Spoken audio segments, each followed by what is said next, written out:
আসসালামু আলাইকুম রহমতুল্লাহ। প্রিয় বন্ধুগণ, আজকে আমরা আলোচনা করব ভ্যানচিত্র রিলেটেড কিছু অঙ্ক নিয়ে। তো ভ্যানচিত্র আবিষ্কার করেন জন ব্যান নামক একজন ম্যাথমেটিশিয়ান। সে সেটের কার্যবিধিকে জ্যামিতিক বিভিন্ন আকৃতিতে প্রকাশ করেন। যেমন সার্বিক সেটকে তিনি আয়তাকার আকৃতিতে প্রকাশ করেন। সার্বিক set normally A B C D অথবা এক্স ওয়াই জেড যে সেটগুলো থাকে তাদেরকে তিনি বৃত্তাকার আকৃতিতে প্রকাশ করেছেন। তো এই বৃত্তাকার আকৃতির প্রকাশ আর এই সেটগুলোর মাধ্যমে আমরা আরও কিছু সেটের আকৃতি এখান থেকে পাবো।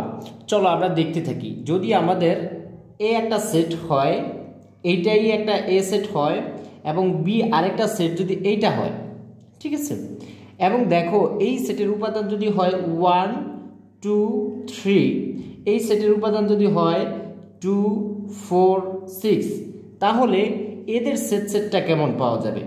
এ সেট বি।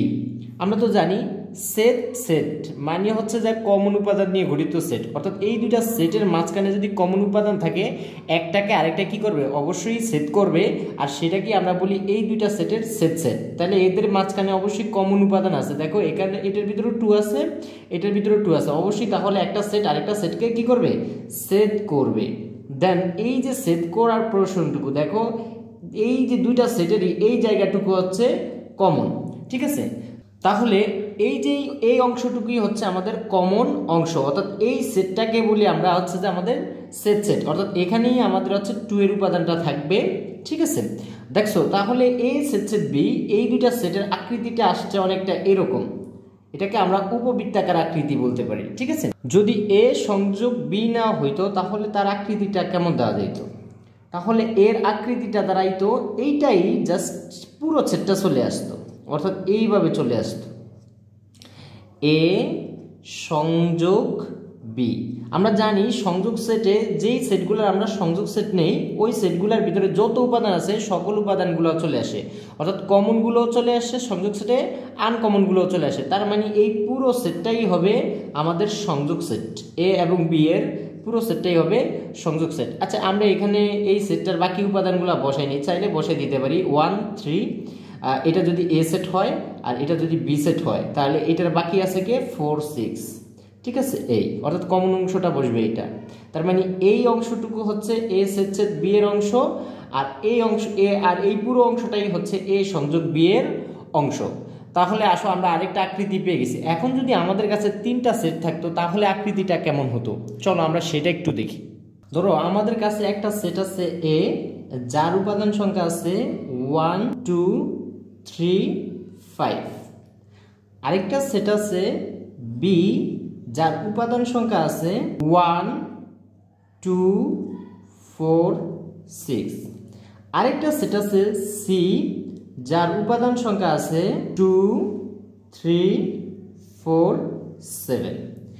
এখন এই 3টা সেটের যদি আমি সেট নির্ণয় করতে চাই, এ সেট বি সেট সি, অর্থাৎ এই 3টা সেটের কমন অংশটা আমি দেখতে চাই, তাহলে একটু খেয়াল করো তো এই 3টা সেটের যদি আমি কমন অংশ নিতে চাই তাহলে কি এই 3টা সেট একটা এটাকে সেট করবে কিনা? একটু খেয়াল করে, এদের ভিতরে যদি কমন উপাদান থাকে তাহলে অবশ্যই সেট করবে। এটার ভিতরে 2 আছে, এখানেও 2 আছে, এখানেও 2 আছে, তাহলে অবশ্যই সেট করবে। এবং সেট করলে তাদের অংশটা কিরকম দেখা যাবে একটু খেয়াল করো। এই আরেকটা সেটকে এইভাবে সেট করবে, এবং দেন আরেকটা সেট এইভাবে এটাকে সেট করবে, ঠিক আছে। তো এখানে যদি এটা যদি এ, এই সেটটা যদি বি, আর এই সেটটা যদি সি হয়, তাহলে এই দুইটা দেখো এই 3টা সেটের কমন অংশ হচ্ছে 2। এখানে একমাত্র 3টা সেটের ভিতরে কমন অংশ আছে 2, তার মানে 2 বসে যাবে এখানে, ঠিক আছে। এবং তুমি একটু খেয়াল করলে দেখবা এই যে এই অংশটুকু হচ্ছে আমাদের এই 3টা সেটের কমন অংশ, রাইট, এবং দেখতে একটা ত্রিভুজের মতো। তাহলে আমরা এই 3টা সেটের যখন সেট নিব, 3টা সেটের সেটটা ত্রিভুজের মতো দেখা যাবে, রাইট। ওকে, তো আসো আমরা যদি আরেকটু দেখি যে বাকি উপাদান যদি এটা গঠন করি তাহলে বাকি উপাদানগুলো কি কি আসবে। তো আমরা যদি এই যে এ আর এই অংশটুকু হচ্ছে এ আর বি এর মাঝখানে কমন অংশ, রাইট। এটা যেহেতু বি সেট, এটা যেহেতু এ সেট, তাহলে এই অংশটুকু হচ্ছে আমাদের এ আর বি এর কমন অংশ। তাহলে এ আর বি এর ভিতরে কমন অংশ আছে আর কে? 2 বাদে আর কে? 2 তো অলরেডি ফিল আপ করে ফেলছি। 2 বাদে আর আছে এ আর বি এর মাঝখানে দেখো 1 আছে। তাহলে এইটা হবে ওয়ানের অংশ, রাইট? যেহেতু ওয়ানটা এখানে আসে না কেন, ওইটার ভিতরে তো ওয়ান নেই, আর এটা হচ্ছে তিনটার কমন অংশটা। আচ্ছা, আমরা যদি এই অংশটা ফিল আপ করতে চাই, এই যে এই অংশটা, এটা হচ্ছে দেখো এই অংশটা হচ্ছে বি আর সি এর কমন পোর্শন। তাহলে বি আর সি এর মাঝখানে টু বাদে, টু তো অলরেডি ফিল আপ করে ফেলছি, তাহলে বাকি আর আছে কে? টু বাদে বি আর সি এর মাঝখানে আছে আমাদের 4। দেখো এখানেও 4 আছে, এখানেও 4 আছে, দ্যাটস এখানে বসে যাবে 4। এবং দেখো এই এ আর সি এর মাঝখানে কমন অংশ আছে কি? 2 বাদে, 2 কিন্তু অলরেডি ফিল আপ করা, এটা হচ্ছে এ আর সি এর কমন পোর্শন। এবং এখানে এ আর সি এর কমন অংশ আছে কি? এ আর সি এর কমন অংশ আছে তোমার এ আর সি এর মাঝখানে 3 আছে, দেখো এখানে 3, তার মানে এটা হচ্ছে 3 এর অংশ, রাইট? এবং বাকি সেটে তুমি একটু খেয়াল করো, তাহলে আমাদের এ সেটের একটু খেয়াল করো, এ সেটে 1 2 3 তুমি বসায় ফেলছো, তাহলে বাকি আছে কি 5, তাহলে 5 এর অংশ এটা। এবং বি সেটে দেখো 1 1 2 4 তুমি বসে ফেলছো, বাকি আছে কি 6, তাহলে এখানে 6 বসে যাবে। এন্ড দেন সি সেটের ক্ষেত্রে তুমি দেখো তুমি কি বসাইছো 2 3 4, বাকি আছে কে 2 3 4 বসাইলে 7, এটা হচ্ছে 7 অংশ, ঠিক আছে? এখন আমরা যদি এই তিনটা সেটের এ সংযোগ বি সংযোগ সি অর্থাৎ তিনটা সেটেরই যদি আমি সংযোগ সেট নিতাম, অ্যাকচুয়ালি আমি কোন সেটটা পাইতাম? বেসিক্যালি আমার এই তিনটা সেটের সংযোগ সেট মিলে একটা সেট তৈরি হয়ে যেত, তার মানে এরকম হয়ে যেত সেটটা, এই সেটটাই আসতো মূলত, এই যে এই সেটটাই পাইতাম। কেন? দেখো তুমি দেখো, আমরা জানি সংযোগ সেট মানে হচ্ছে যেই সেটগুলোর সংযোগ সেট আমি নির্ণয় করবো ওই সেটগুলোর সকল উপাদান নিয়ে গঠিত সেট। তার মানে তুমি দেখো এখানে যেহেতু সব উপাদান আসবে 1 2 3 4 5 6 7, ওকে? তো এখানে দেখো এখানে 1 থেকে একদম 7 পর্যন্ত আছে, যে 1 2 3 4 5 6 7, ওকে? তার মানে বুঝতে পারছো যে এইটাই হচ্ছে তিনটা সেটের সংযোগ সেট, ওকে? তো আমাদের এখানে যে এই যে শুধু 5 এই অংশটাই আছে পড়ে আছে, এই যে এই অংশটাই শুধু 5 পড়ে আছে, এটার মানে কি? এটা মানে এটা দিয়ে কি বোঝায়? এটা দিয়ে বোঝায় এখানে এমন উপাদান আছে যেটা বি এবং সি এর মাঝখানে নাই, ঠিক আছে?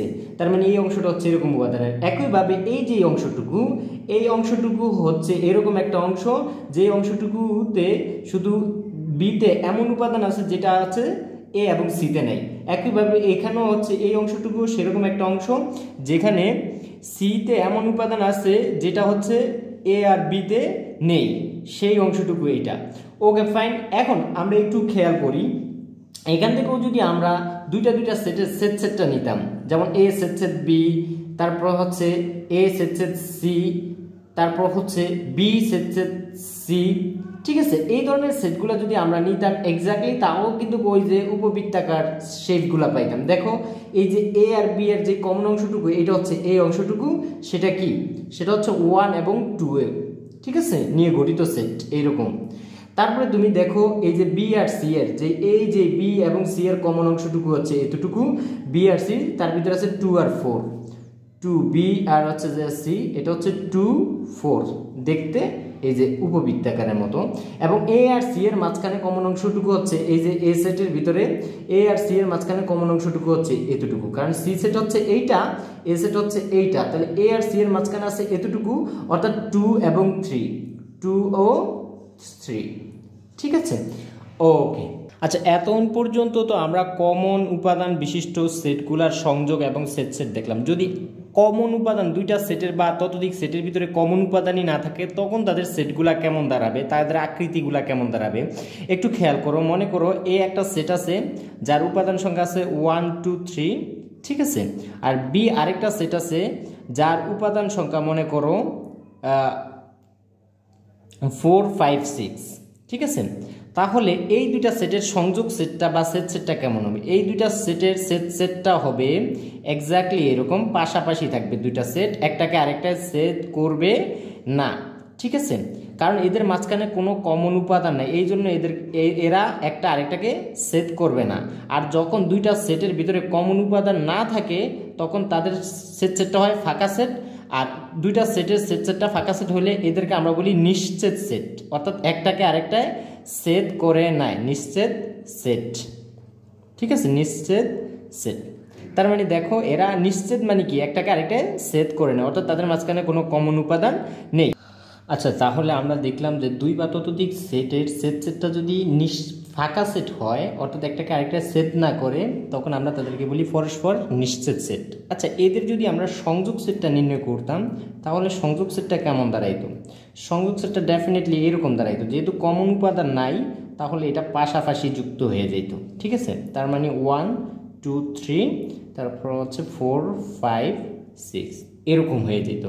ওকে, এখন আমরা আমাদের এই সেটগুলোকে সার্বিক সেটের মাধ্যমে প্রকাশ করতে চাই, তাহলে কেমন হবে? ঠিক আছে, মনে করো এ একটা সেট আছে যার উপাদান সংখ্যা আছে 2 1 2 3, বি একটা সেট আছে যার উপাদান সংখ্যা আছে 2 4 6। আর সার্বিক সেটটা হলো আমাদের এমন একটা সেট যেটার উপাদানগুলো আছে 1 থেকে 7 পর্যন্ত। ধরো সার্বিক সেটটা এরকম আছে 1 থেকে 7 পর্যন্ত, 1 2 3 4 5 6 7, এই 1 থেকে 7 পর্যন্ত। তাহলে এটাকে যদি আমরা প্রকাশ করি, দেখতে কেমন দেখা যাবে এই সেটগুলোকে? অর্থাৎ এটা এ সেট, এটা বি সেট। ঠিক আছে, তাহলে এটাকে প্রকাশ করলে অ্যাকচুয়ালি এরকম দেখা যাবে।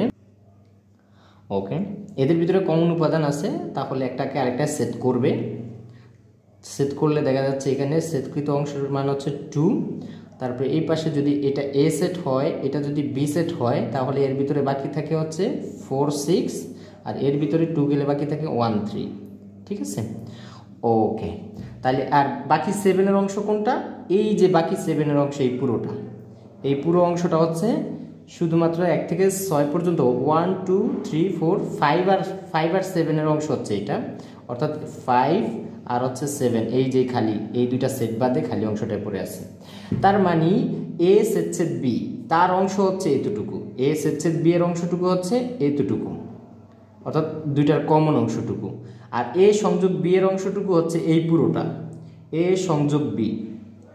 ঠিক আছে, এ সংযোগ বি এর অংশ হচ্ছে এই পুরোটা।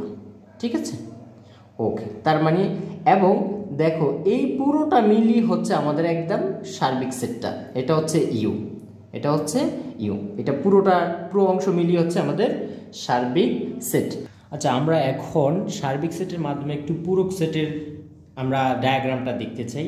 তো এটা যদি একটা সার্বিক সেট হয়, ঠিক আছে, এটা সার্বিক সেট হয়, আর এ যদি একটা সেট হয়, ঠিক আছে, এ একটা সেট, তাহলে তার পূরক সেটের অংশ কোনটা?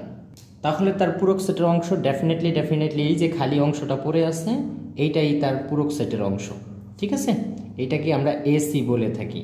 অর্থাৎ আমরা জানি দুইটা সেটের সংযোগ সেট যদি সার্বিক সেট হয় বা সার্বিক সেটের সমান হয়, তাহলে ওই সেট দুটাকে একটাকে আরেকটার পূরক সেট বলি। তার মানে তুমি দেখো, যখনই আমরা কোনো সেটের পূরক সেট বের করি, তখন কি করি? যদি ধরো এ এর পূরক সেট আমরা বের করি, তাহলে সার্বিক সেট থেকে এ সেট বাদ দিয়ে দিই। তো দেখো এখান থেকে জিনিসটা কিন্তু ক্লিয়ার ফিল করা যায়। দেখো এখান থেকে যদি তুমি এ সেটকে বাদ দিয়ে দাও, কে পড়ে থাকবে? শুধু এসি পড়ে থাকবে, অর্থাৎ এর পূরক সেটটা পড়ে থাকবে। ঠিক আছে, এই জন্য আমরা যদি কোনো সেটের পূরক সেট বের করতে চাই, সার্বিক সেট থেকে জাস্ট ওকে বাদ দিয়ে দিই, দেন আমরা সেখান থেকে ওই সেটটার পূরক সেটটা পেয়ে যাই। ঠিক আছে, তো বন্ধুরা এই পর্যায়ে আমরা আরও একটি এক্সাম্পল নিব, এইটাই হবে ফাইনাল এক্সাম্পল, এবং যতটুকু বেঞ্চিটের যতটুকু বেসিক বোঝা দরকার এই এক্সাম্পলের মাধ্যমে শেষ হয়ে যাবে, এবং এই এক্সাম্পলটা হবে সবচেয়ে গুরুত্বপূর্ণ। মনে করো কোনো বিদ্যালয়ের মোট শিক্ষার্থীদেরকে শিক্ষক বলল, তোমাদের মধ্যে যারা বাংলায় পাস করছো তারা এসে এই বৃত্তের মাঝখানে দাঁড়াও, যারা বাংলায় পাস করেছে। আবার বললো যারা ইংরেজিতে পাস করছো তারা এসে আরেকটা বৃত্তের মাঝখানে দাঁড়াও, তখন তারা দাঁড়াইছে মতন দেখা গেল বৃত্তটা এরকম হয়ে গেল। ঠিক আছে, যারা ইংরেজিতে পাস করছে তাদের সেট এটা। এখন প্রশ্ন হলো কেন এই চিত্রটা এরকম হলো? তার কারণটা হলো, দেখো যারা বাংলায় পাস করছে তাদের ভিতরে কিন্তু ইংরেজিতে পাস করার শিক্ষার্থীও ছিল, তাই তারা এই বৃত্তের মাঝখানে চলে আসছে।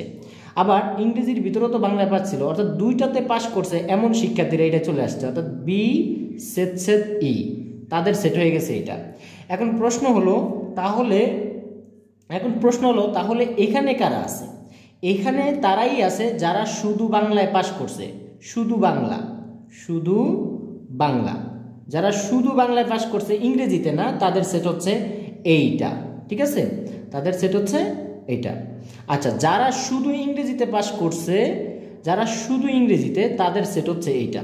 যারা শুধু ইংরেজিতে পাস করছে, শুধু ইংরেজি, ঠিক আছে, শুধু ইংরেজিতে পাস, তাদের সেট হচ্ছে এটা। এখন এটা যেহেতু আমাদের সার্বিক সেটের একটা অংশ, মোট শিক্ষার্থীদেরকে আমরা সার্বিক সেট ধরলে তাহলে তাদের মাঝখানে সেট হবে এইটা, ঠিক আছে। এখন দেখো এটা হচ্ছে সার্বিক সেট। তো আমরা বলছি এই অংশটুকু বোঝাচ্ছে শুধু বাংলা, এই অংশটুকু বোঝাচ্ছে শুধু ইংরেজি, আর এই মাঝখানে যে কমন অংশটুকু আসছে এটা বাংলা ইংরেজি উভয় বিষয়ে পাস এমন শিক্ষার্থীদের সেট। এখন দেখো তাহলে দুইটা সেট মিলে কি প্রকাশ করতেছে, দুইটা সেট মিলে প্রকাশ করতেছে অর্থাৎ বি সংযোগ ই, এইটা দিয়ে প্রকাশ করতেছে বাংলায় পাস, উভয় বিষয়ে পাস এবং ইংরেজিতে পাস এমন শিক্ষার্থীদের সেট। অর্থাৎ কমপক্ষে একটাই পাস, অর্থাৎ কমপক্ষে একটাই পাস, বাংলা অথবা ইংরেজি অথবা দুইটাই, অ্যাটলিস্ট একটা, অন্তত পক্ষে একটা বিষয়ে পাস এমন শিক্ষার্থীদের সেট হচ্ছে এই বি সংযোগ ই, ঠিক আছে।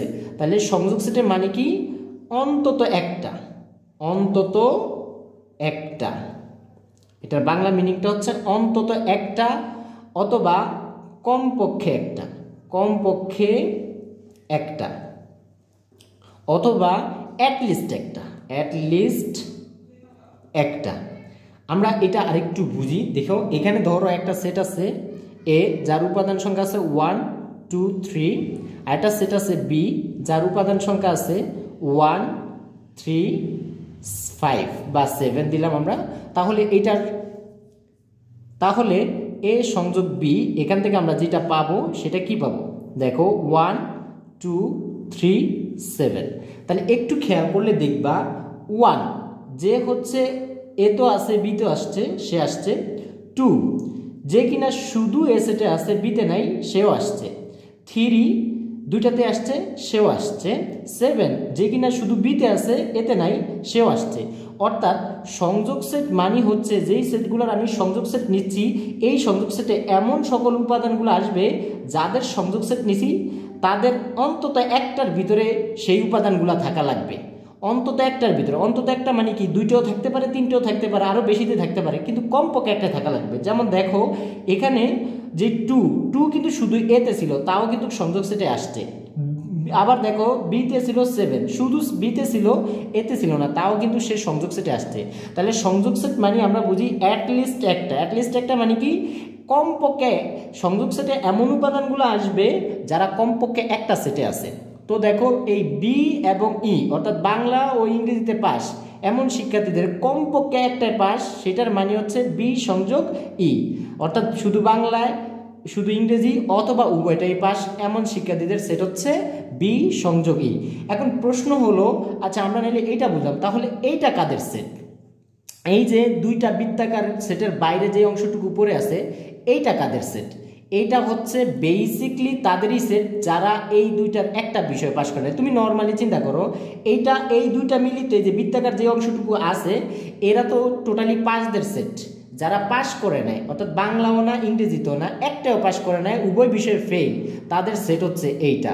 তো এইটা আমরা কিভাবে এটা দিয়ে কিভাবে প্রকাশ করি উভয় বিষয়ে ফেল যারা, তাদের সেটটা তুমি দেখো। আমরা যদি এই যে বি সংযোগ ইটাকে সার্বিক সেট থেকে বাদ দিয়ে দিই তাহলে কিন্তু আমরা এই বাকি অংশটুকু পেয়ে যাচ্ছি। তার মানে আমরা লিখতে পারি এখান থেকে সার্বিক সেট মাইনাস বি সংযোগ ই, অর্থাৎ উভয় বিষয়ে ফেল এমন শিক্ষার্থীদের সেট এটা। তাহলে বি সংযোগ ই মানে কি, আমরা জানি সার্বিক থেকে যেই সেটটা বাদ হয় তাহলে এই বিয়োগফলটা হয় সেই সেটের পূরক সেটের সমান। তার মানে এটা হবে সমান বি সংযোগ ই এর পূরক সেট।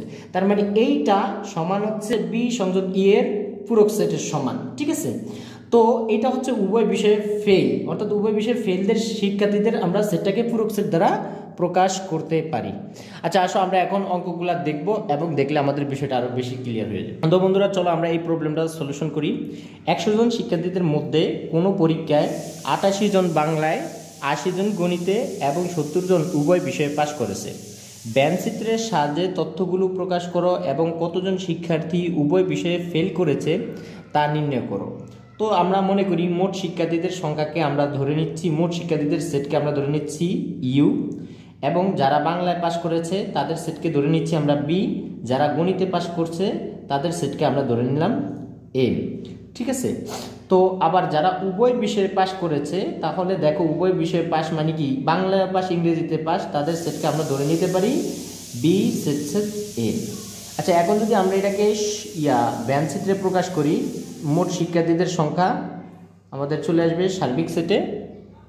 দেন এটা হচ্ছে মোট শিক্ষার্থীদের সংখ্যা, এখানে হচ্ছে 100 জন। ঠিক আছে, ওকে। অ্যান্ড দেন এর ভিতরে উভয় বিষয়ে পাস করেছে 70 জন। তাহলে আমরা যদি এটা উভয় বিষয়ে পাস রাখতে চাই, এটা যদি বাংলাদেশ সেট যারা পাস করেছে আর এটা যদি গণিতে পাস করাদের সেট হয়, তাহলে উভয় বিষয়ে পাস করেছে 70 জন। তার মানে বাংলা এবং ইংরেজির কমন পোর্শন হচ্ছে এতটুকু। ঠিক আছে, তাহলে এখন দেখো সর্বদা এই কমন অংশটুকু থাকলে আগে কমন অংশটুকু ফিল আপ করবা, তাহলে এটা ইজি হয়ে যাবে। তাহলে এখন দেখো শুধু বাংলায় পাস করেছে এমন শিক্ষার্থীদের সংখ্যা কতজন আছে। দেখো বাংলায় পাস করেছে 88 জন, হ্যাঁ, তার ভিতরে বাংলা আর ইংরেজিতে পাস করছে 70 জন। তাহলে 70 জন যদি চলে যায় এখান থেকে, তার মানে শুধু বাংলায় পাস করছে কতজন, তাহলে 88 জন থেকে যদি আমরা 70 জন বাদ দিই তাহলে কতজন, এটা কিন্তু 18 জন হয়ে যাবে। অ্যান্ড দেন দেখো ইংরেজিতে পাস করেছে গণিতে পাস করেছে 80 জন, তার থেকে যদি আমি 70 জন বাদ করে দেই তাহলে থাকবে আমাদের 10 জন শুধু গণিতে পাস। এটা হচ্ছে শুধু গণিতে পাস। আর গণিত এবং বাংলায় পাসের সংখ্যা হচ্ছে 70 জন, যেটা উভয় বিষয়ে পাস করেছে। এখন আমাদের কাছে প্রশ্ন করছে কতজন শিক্ষার্থী উভয় বিষয়ে ফেল করেছে। তার মানে দেখো এই যে এই সেটটা, এই যে দুইটা বৃত্ত মিলে যে সেটটা আমরা পাইছি, এটা হচ্ছে অন্তত একটা বিষয়ে পাস শিক্ষার্থীদের সেট, হয় বাংলায় হয় গণিতে অথবা দুইটাতেই অন্তত একটা বিষয় পাস শিক্ষার্থীদের সেট হচ্ছে এই বৃত্তটা। তো যারা এই দুইটার একটাও পাস করে নেয় তাদের সেট কোনটা, ডেফিনেটলি এই বাইরের অংশটুকু, এই পোর্শনটুকু আমাদেরকে নির্ণয় করতে হবে, অর্থাৎ কত। তার মানে তুমি দেখো এখানে আমাদের এটা অনেকভাবে আমি নির্ণয় করতে পারি। ফার্স্টে আমাদের কাজ কি, এটা হচ্ছে আমাদের ফার্স্ট হচ্ছে এই অন্তত একটা বিষয়ে পাস এমন শিক্ষার্থীদের সেটকে আমাদের নির্ণয় করা উচিত। তো অন্তত যদি একটা বিষয়ে পাস করা শিক্ষার্থীদের সেট আমরা জানি, তার মানে এই দুইটা বৃত্তের সেটটা আমরা জেনে যাব। দেন সেটাকে যদি আমি সার্বিক সেট থেকে বাদ দিয়ে দিই তাহলেই তো আমাদের এই খালি পোর্শনটুকু রয়ে যাবে যে কতটুকু অংশ আছে। ওকে, তো এই যে আমাদের অন্তত একটা বিষয় পাস এমন শিক্ষার্থীদের সেট আমি অনেকভাবে নির্ণয় করতে পারি। দেখো এখানে যদি আমি নিশ্চিত সেট দিয়ে ভাবি তাহলে আমি পাচ্ছি এই যে শুধু বাংলার পাশে একটা সেট, শুধু উভয় বিষয় পাস এদের একটা সেট, আবার শুধু গণিতে পাস এদের একটা সেট। এই তিনটা সেটকে যদি আমি যোগ করে দেই তখন পাবো অন্তত একটা বিষয় পাস এমন শিক্ষার্থীদের সেট। আচ্ছা, এটাকে আরও অন্যভাবেও নির্ণয় করা যায়। সেটা হলো তুমি যদি দেখো এখানে শুধু গণিতেরটা যদি বের করো আর তার সাথে যদি বাংলায় পাস শিক্ষার্থীদের সংখ্যা যোগ করে দাও, শুধু গণিতে তার সাথে যদি বাংলায় পাস শিক্ষার্থীদের সংখ্যা যোগ করো, তাও কিন্তু তুমি অন্তত একটা বিষয়ে পাস শিক্ষার্থীদের সংখ্যা জানতে পারছো। অথবা তার উল্টোটা, তুমি যদি গণিতে পাস শিক্ষার্থীদের সংখ্যার সাথে গণিতে পাস শুধু বলি নেই কিন্তু গণিতে পাস শিক্ষার্থীদের সাথে যদি শুধু বাংলায় পাস এই শিক্ষার্থীদেরকে যোগ করো, তাও অন্তত একটা বিষয় পাস শিক্ষার্থীদের সংখ্যা বের করতে পারবা।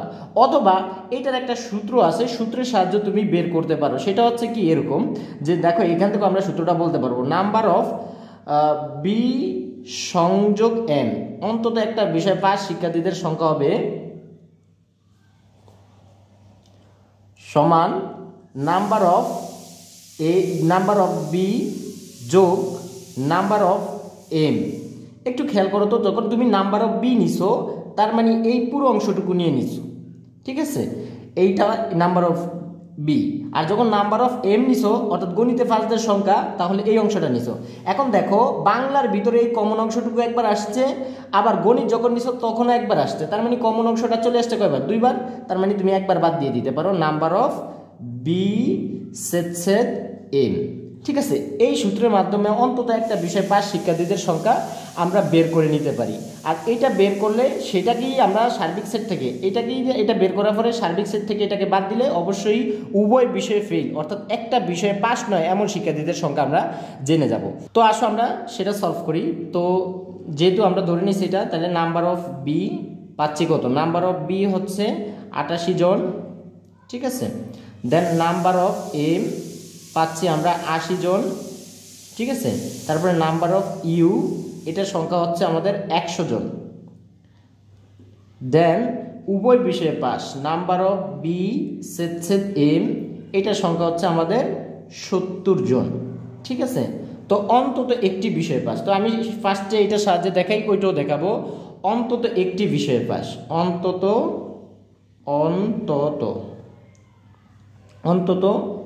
একটা বিষয় বা কমপক্ষে একটা বিষয়ে পাস এমন শিক্ষার্থীদের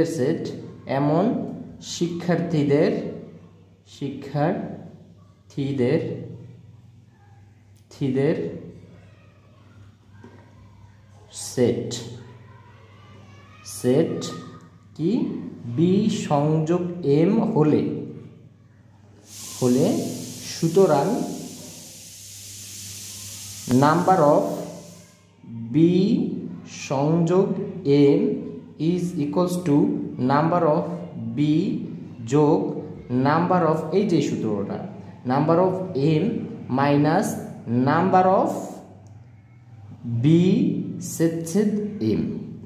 ওকে, দেন আমরা এখানে বসে দিতে পারি নাম্বার অফ বি।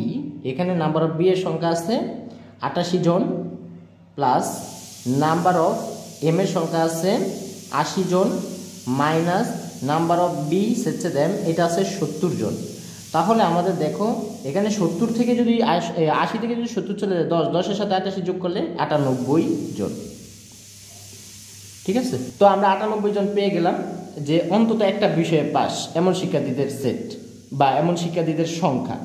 তো আমরা চাচ্ছি যে উভয় বিষয়ে ফেল, অর্থাৎ আমাদের কোয়েশ্চেন ছিল উভয় বিষয়ে ফেল শিক্ষার্থীদের সংখ্যা নির্ণয় করা। তাহলে আমরা যদি এবার সার্বিক সেট থেকে অন্তত একটা বিষয়ে পাস শিক্ষার্থীদের সংখ্যা বাদ করে দেই, তাহলেই পেয়ে যাব উভয় বিষয়ে ফেল, অর্থাৎ অন্তত একটা বিষয়ে পাস না এমন শিক্ষার্থীদের সেট বা সংখ্যা। ওকে, আসো, সুতরাং উভয় বিষয়ে ফেল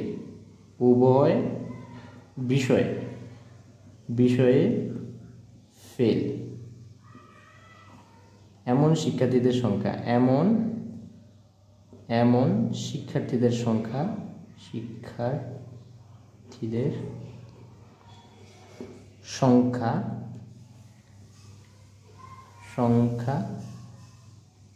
এটা আমরা পুরুষ সেটের মাধ্যমে নির্ণয় করতে পারি, অথবা সরাসরি বাদ দিয়ে দিতে পারি। সার্বিক সেটের সংখ্যা হচ্ছে 100, আর আমাদের অন্তত একটা বিষয় পাস হচ্ছে 98 জন। তাহলে উভয় বিষয়ে ফেল করছে, অর্থাৎ একটাতেও পাস করে নেয় 2 জন। ঠিক আছে, এই হচ্ছে উভয় বিষয়ে ফেল শিক্ষার্থীদের সংখ্যা। তো বন্ধুরা আসো, এটাকে আমরা আবার সূত্র ছাড়া কীভাবে তো নির্ণয় করতে হয় সেটাও একটু দেখি। তো দেখো এখানে আমাদের সূত্র ছাড়া নির্ণয় করার জন্য আমরা ফার্স্টে কি করব, ফার্স্টে এই যে শুধু বাংলায় পাস এটা নির্ণয় করব, দেন উভয় বিষয়ে তো পাস এটা দেওয়াই আছে, আর হচ্ছে শুধু গণিতে পাস এটা নির্ণয় করব, দেন 3টাকে যোগ করব। এই 3টাকে যোগ করলে আমরা পেয়ে যাব অন্তত একটা বিষয় পাস শিক্ষার্থীদের সংখ্যা। সেখান থেকে আমরা 100 থেকে এটাকে বাদ দিয়ে দিব, তাহলে উভয় বিষয়ে ফেল শিক্ষার্থীদের সংখ্যা পেয়ে যাব। তাহলে এখান থেকে যদি আমরা সূত্র ছাড়া করতে চাই, তাহলে ফার্স্টে কি করব, শুধু গণিতে পাস, শুধু বাংলায়, যেটাই বের করো আগে, শুধু বাংলায় পাস এমন শিক্ষার্থীদের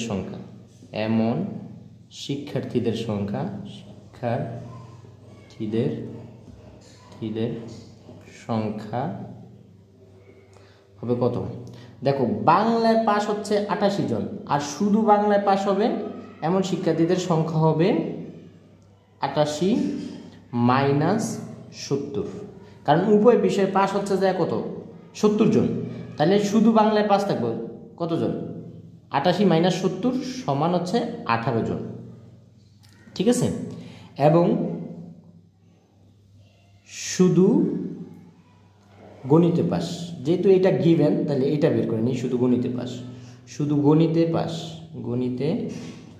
পাস এমন শিক্ষার্থীদের সংখ্যা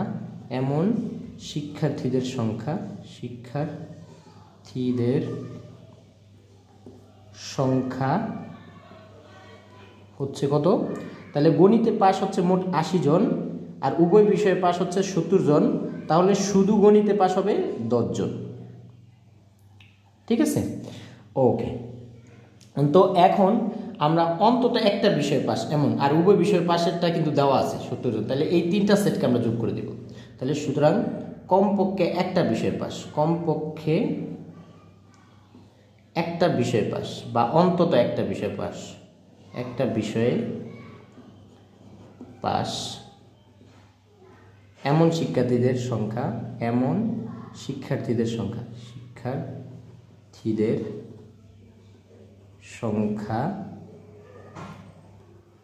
সংখ্যা হলো কত? 3টাকে আমরা যোগ করে দিব, তাহলে 18 যোগ 10 যোগ কত 70 সমান কতজন? 98 জন।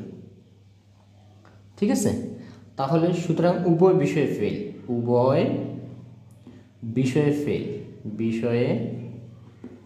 ফেল এমন শিক্ষার্থীদের সংখ্যা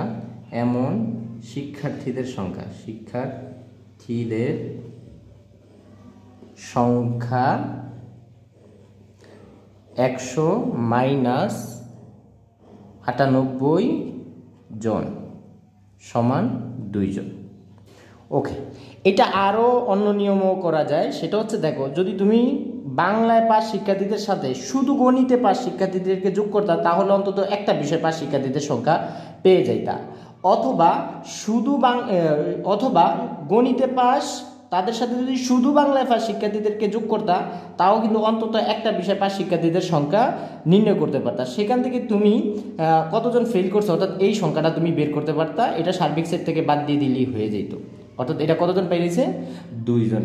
ঠিক আছে, তো বন্ধুরা পরের ম্যাথটা দেখো, ঠিক সিমিলারলি আগেরটার মতোই। এটা আমি সিম্পলি শুধু ব্যঞ্চিত্রটা দেখাবো, সমাধানটা তোমরা করবা।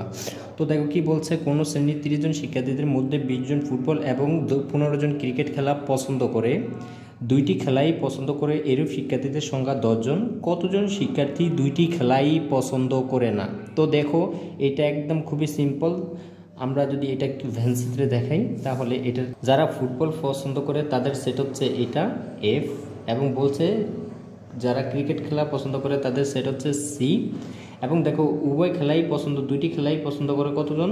15 জন। অর্থাৎ উভয় খেলাটাই পছন্দ করে 15 জন। তারপর হচ্ছে যে মোট শিক্ষার্থীর সংখ্যা হচ্ছে 30 জন। ঠিক আছে, 30 জন। এবং দেখো এর ভিতরে আবার হচ্ছে যে আমাদের যেহেতু 20 জন ফুটবল পছন্দ করে, তাহলে 15 জন এখানে চলে গেছে। তাহলে আর বাকি শুধু ফুটবল পছন্দ করে কতজন? মাত্র 5 জন। শুধু ক্রিকেট পছন্দ করে কতজন? তাহলে শুধু ক্রিকেট পছন্দ করে কতজন? 15 জন। ক্রিকেট 2টি খেলাই পছন্দ করে এরূপ এটা হবে 10। 2টি খেলাই পছন্দ করে এরূপ শিক্ষার্থীর সংখ্যা 10। আর এটা হচ্ছে যে যেহেতু 20, এটা হয়ে যাবে 10। তাহলে ফুটবল খেলা পছন্দ করে 20 জন, তাহলে উভয় খেলাই পছন্দ করে 10 জন। তাহলে বাকি থাকবে আর শুধু ফুটবল পছন্দ করে 10 জন। আর ক্রিকেট খেলা পছন্দ করে 15 জন, আর উভয় খেলা পছন্দ করে 10 জন। তার মানে শুধু ক্রিকেট পছন্দ করে মাত্র 5 জন। ঠিক আছে, ওকে। এখন দেখো এখান থেকে আমাদেরকে বলছে 2টি খেলাই পছন্দ করে না এরূপ শিক্ষার্থীদের সংখ্যা নির্ণয় করতে। অর্থাৎ 2টার একটা খেলাও পছন্দ করে না। এটা 2টি খেলাই পছন্দ করে না বলতে এরকম না যে 2টি খেলাই পছন্দ করে মোট শিক্ষার্থীর সংখ্যা 30 জন, আর 2টি খেলা পছন্দ করে 10 জন, 2টি খেলা পছন্দ করে না 20 জন। আসলে বিষয়টা এরকম না যে এইভাবে করে দিলে হবে। বিষয়টা হচ্ছে এরকম, 2টির একটিও পছন্দ করে না। এটা হচ্ছে সাধারণ কথা। 2টির খেলার একটিও পছন্দ করে না এমন শিক্ষার্থীদের সংখ্যা। তাহলে অন্তত একটি খেলা পছন্দ করে এরকম শিক্ষার্থীর সংখ্যা আমাদেরকে নির্ণয় করতে হবে। আর সেটাই হচ্ছে এফ আর সি এর সার্বিক সেটটা নির্ণয় করতে হবে। তো নির্ণয় করার ফলে সেটাকে যদি আমরা সার্বিক সেট থেকে বাদ দিই, তাহলেই হবে আমাদের 2টি খেলা পছন্দ করে না এমন শিক্ষার্থীদের সংখ্যা। তো দেখো এদের সার্বিক সেট নির্ণয় করলে কত? 10 10 আর হচ্ছে 5 25। তাহলে এখানে টোটাল আসবে 25। ঠিক আছে, অন্তত একটি খেলা পছন্দ করে এমন শিক্ষার্থীদের সংখ্যা, আর 2টি খেলাই পছন্দ করে না এমন শিক্ষার্থীদের সংখ্যা আসবে 25 - 30 - 25 সমান 5 জন। তো আসো আমরা পরবর্তী প্রবলেমে চলে যাই। তো আমরা এইটা একটু দেখি, এইটা একটু বেশি ইম্পর্টেন্ট। দেখো 100 জন শিক্ষার্থীদের মধ্যে কোনো পরীক্ষায় 65 শিক্ষার্থী বাংলায়, 48 শিক্ষার্থী বাংলা ও ইংরেজি বিষয়ে পাস এবং 15 শিক্ষার্থী উভয় বিষয়ে ফেল করেছে। শুধু বাংলা ও ইংরেজিতে পাস করেছে তাদের সংখ্যা নির্ণয় করার জন্য। তো দেখো এখানে আমরা আবারও সার্বিক সেট নিয়ে নেই। তো সার্বিক সেট নিলে এখানে আমরা যেটা পাবো, আমাদের যেহেতু যারা বাংলায় পাস করছে তাদের সেট হচ্ছে এইটা, আর যারা ইংরেজিতে পাস করেছে তাদের সেট হচ্ছে এইটা। এবং তুমি দেখো এখানে বলছে উভয় বিষয়ে পাস, তার মানে হচ্ছে বাংলা 48 জন শিক্ষার্থী বাংলা ইংরেজি উভয় বিষয়ে পাস করেছে, এটা হচ্ছে 48 জন। এবং দেখো এখানে বলছে যে বাংলায় পাস করেছে কতজন শিক্ষার্থী? 65। তাহলে 48 65 48 সাথে কত যোগ করলে 65 হয়? 17। ঠিক আছে, তার মানে শুধু বাংলায় পাশ করেছে 17 জন, এবং দেখো কতজন শিক্ষার্থী ইংরেজিতে পাশ করেছে সেটা আমরা বের করতে পারতেছি না। কজ কেন? কারণ এখানে কতজন শিক্ষার্থী ইংরেজিতে পাশ করেছে সেটা বলে নাই। তো এখানে দেখো উভয় বিষয়ে ফেল সেই বিষয়টা দেওয়া আছে, কতজন? 15 জন শিক্ষার্থী, তার মানে এই অংশটা। এখানে তো দেখো এই দুইটা বৃত্ত মিলে তো আছে অন্তত একটা বিষয় পাশ এমন শিক্ষার্থীদের সংখ্যা, আর যেহেতু একটাও পাশ নয় অর্থাৎ উভয় বিষয়ে ফেল এরকম শিক্ষার্থীদের সংখ্যা আছে কতজন? 15, তার মানে এই সেটটা দেওয়া আছে 15 জন। ঠিক আছে, এখন মোট শিক্ষার্থী ছিল কতজন? 100 জন, এটা হচ্ছে সার্বিক সেট। এখন দেখো, এখন আমাদেরকে এইটা নির্ণয় করতে হবে যে শুধু আমাদের প্রশ্ন কী বলছে? শুধু বাংলা ও ইংরেজিতে, তার মানে শুধু বাংলা শুধু ইংরেজিতে, অর্থাৎ এই সেটটা আমাদেরকে নির্ণয় করতে হবে। আর এটা কিন্তু আমরা অলরেডি বেরই করে ফেলছি, শুধু বাংলায় কতজন পাস। তো আসো আমরা সেটা নির্ণয় করি। তো এখান থেকে যদি নাম্বার অফ ইউ নিতে চাই, number of U equals to, অর্থাৎ আগে ধরে নিব যে মোট শিক্ষার্থীদের সেট ইউ, এবং যারা বাংলায় পাস করছে তাদের সেট বি, যারা ইংরেজিতে পাস করছে তাদের সেট ই। ঠিক আছে, তো এখানে দেখো এখানে আমরা পাচ্ছি 100 জন, এটা হলে নাম্বার অফ, এটা 100 জন, তারপরে নাম্বার অফ বি পাবো আমরা 65 জন। ঠিক আছে, নাম্বার অফ আমাদের ই তো বের করতে, ই জানা নাই, ঠিক আছে, ই আমরা বের করব। তারপর হচ্ছে নাম্বার অফ আমাদের কি দেওয়া আছে? নাম্বার অফ বি ছেদ ই, বি ছেদ ই, এটা দেওয়া আছে কতজন? এটা দেওয়া আছে 48 জন। ঠিক আছে, আর দেখো যেটা উভয় বিষয়ে ফেল, তার মানে সংযোগ সেটের প্রোগ সেট, নাম্বার অফ বি সংযোগ ই, এটার হোল প্রোগ হচ্ছে দেওয়া 15 জন। ঠিক আছে, উভয় বিষয়ে ফেল। ওকে, তো আসো আমরা এবার এটা সলভ করি। তো এটা সলভ করার জন্য আমাদের হচ্ছে শুধু বাংলায় পাস, তাহলে শুধু বাংলায় পাস এমন শিক্ষার্থীদের সংখ্যা, শুধু বাংলায় পাস, এটা তো আমরা ইয়ার ভ্যানসিটের মাধ্যমে দেখাইছি, এখানে লেখার মাধ্যমে দেখাবো। শুধু বাংলায় পাস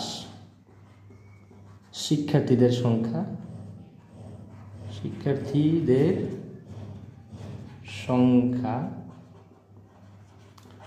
কত হবে? শুধু বাংলায় পাস, তাহলে বাংলায় পাস করছে কতজন? 65 জন, তাহলে উভয় বিষয়ে পাস করছে 48 জন, তাহলে শুধু বাংলায় পাস করবে মাত্র 17 জন।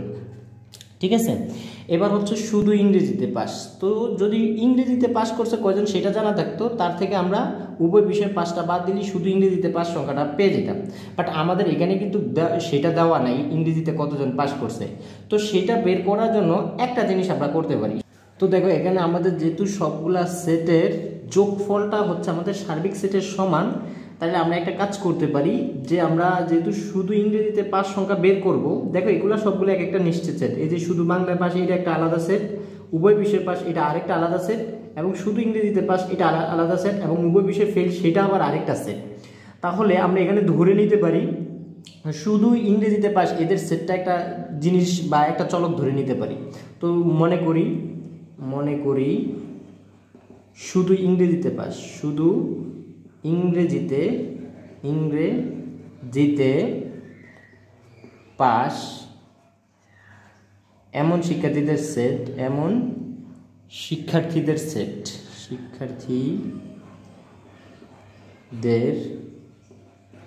Set P. সুতরাং আমরা লিখতে পারি যে number of B plus number of P. দেখো এখানে আমরা একটা কাজ করছি, সেটা হচ্ছে কি এই যে নাম্বার অফ বিটা একত্রে নিয়ে নিছি, ঠিক আছে, এই নাম্বার অফ বি এর সাথে নাম্বার অফ পি নিছি, তাহলে কি এই পুরো সেটটা আসছে না? দেখো নাম্বার অফ বি হচ্ছে এইটুকু, ঠিক আছে, আর নাম্বার অফ পি হচ্ছে কোনটুকু? এই যে এইটুকু, শুধু ইংরেজিতে পাস এইটুকু, তাহলে দুইটা যোগ করলে অন্তত একটা বিষয় পাস আশা পড়ছে, প্লাস নাম্বার অফ উভয় বিষয়ে ফেল বি সংযোগ ই হোল প্রোগ সমান হচ্ছে কি নাম্বার অফ ইউ। ঠিক আছে, তাহলে এখান থেকে আমাদের দেখো নাম্বার অফ বি এর সংখ্যা আছে কত? নাম্বার অফ বি হচ্ছে 65, নাম্বার অফ বি এর সংখ্যা আছে 65 প্লাস নাম্বার অফ পি বের করতে হবে আমাদের, যোগ নাম্বার অফ বি সংযোগ ই হোল রেস, এটা আছে 15 জন, সমান হচ্ছে এইটার পরিমাণ হচ্ছে 100। ঠিক আছে, ওকে, এখান থেকে যদি আমরা ক্যালকুলেশনটা একটু এই দিকে নিয়ে আসি, তাহলে আমরা এখান থেকে পাচ্ছি নাম্বার অফ পি ইকুয়ালস 100 থেকে এই দুইটার যোগফলটা বাদ দিব, তাহলে 65 আর 15 যোগ করলে হয় কত? 80। 80 থেকে যদি আমরা 100 থেকে যদি 80 বাদ দেই তাহলে এখানে থাকবে 20 জন, তাহলে এটা হচ্ছে 20 জন। তাহলে সুতরাং শুধু বাংলায় পাস হচ্ছে 17 জন আর শুধু ইংরেজিতে পাস হচ্ছে 20 জন। এটা কিন্তু আমরা অন্যভাবেও করতে পারতাম, যদি আমরা এই আলাদা আলাদা সেটগুলো নিয়ে যোগ করতাম।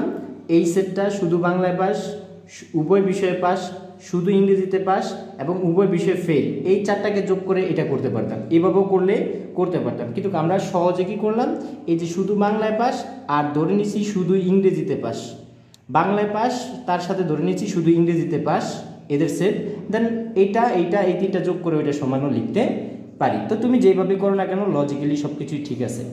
Thank you.